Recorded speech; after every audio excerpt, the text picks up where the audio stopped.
Il y a 6 ans, j'aurais aimé rencontrer également des gens qui me parlent des symptômes de la maladie.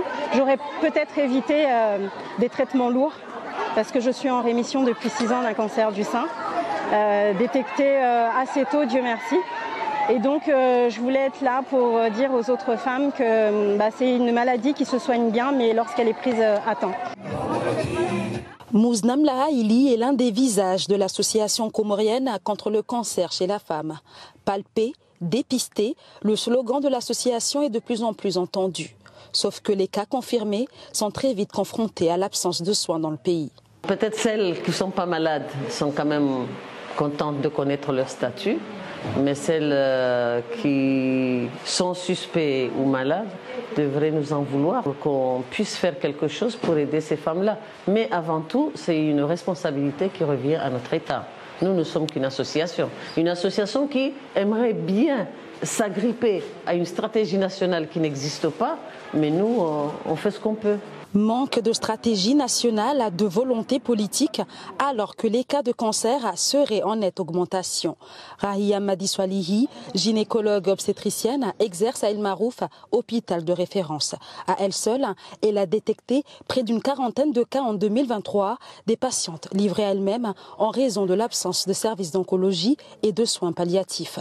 Une situation insupportable pour la professionnelle de santé. On a eu 38 cas, je veux dire confondus. C'est quand même assez un grand nombre. En plus, c'est juste le nombre que j'ai moi. Mais j'imagine que d'autres cliniques ou d'autres gynécos ont d'autres chiffres. Les cas qui m'ont plus marqué, c'est surtout les cancers du sein, parce que maintenant ça touche beaucoup de femmes jeunes en âge de procréer, qui sont dans la fleur de l'âge, qui sont censées profiter de la vie. Maintenant elles sont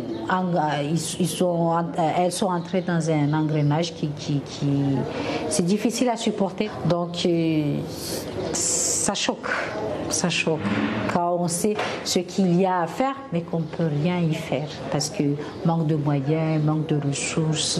Sur 400 femmes dépistées en 2020, il y a eu 80 tumeurs enregistrées selon le rapport 2021 de l'association comorienne contre le cancer chez la femme. Contacté, le ministère de la Santé n'a pas donné suite à nos appels. Le cancer du sein est le plus fréquent au monde. Selon l'Organisation mondiale de la santé, détecté tôt, les chances de survie dépassent les 80%. Encore faudrait-il qu'il puisse être soigné. Dans le centre hospitalier universitaire en construction, un service de cancérologie est prévu.